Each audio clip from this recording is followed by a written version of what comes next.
My name is Ryan Haggarty, and I teach outdoor education at George MacDougall High School in Airdrie, Alberta. For my National Geographic Educator Certificate, I looked at several projects that I could use for my first activity. The project that I chose was the National Geographic wall map. After researching different topics on National Geographic, I chose to use the National Geographic wall map for our first activity. This was a good fit because the class was working on two modules, outdoor navigation and spaces and species. The students used the wall map to create a large UTM grid. After they created the grid, they added contour lines as well as posted their information that they had researched on different marine ecosystems that existed around the globe. For my Capstone project, I used my Global Encounters program. The more I researched, the more I felt it was a perfect fit with the National Geographic learning framework. The lessons taught meshed well with the attitudes, knowledge, and skills that National Geographic teaches. When it came to creating my lesson plan, the issue came up with talking about just one lesson because each lesson in Global Encounters is intertwined. Students spend the entire semester together, which culminates in a 1-month-long field excursion in Australia and New Zealand.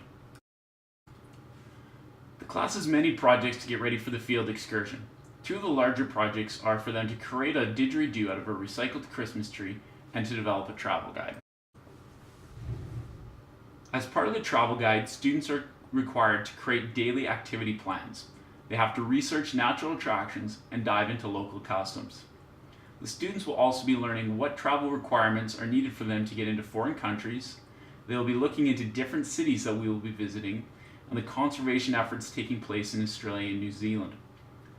As part of the travel guide, students will also be developing an understanding of interspecies competition. They will look at which species are endangered and how these species and the entire world is interconnected. For my capstone video, I used the students' images that they took while we were on the trip. I found this was the best way to share the lessons that they have learned. It was tough to find good images without showing students' faces though. The group was never camera shy. I hope that they all look back on it as a positive experience, and it's something that they develop a love and a passion for the outdoors.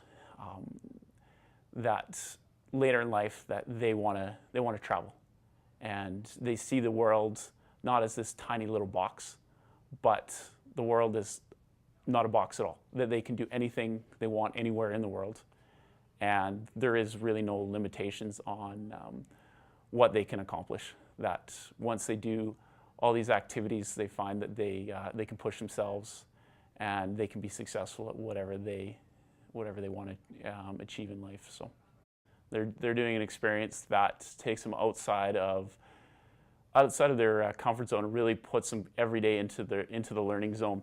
So it's this bonding experience where they're pushed to the point of what they know they're capable of.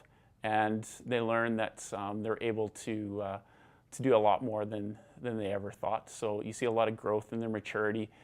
You know, we've got about 485 hours of instructional time in that month period. So you really see a lot of learning and growing taking place. It's on a daily basis. You may see it over a semester and when you're normally teaching.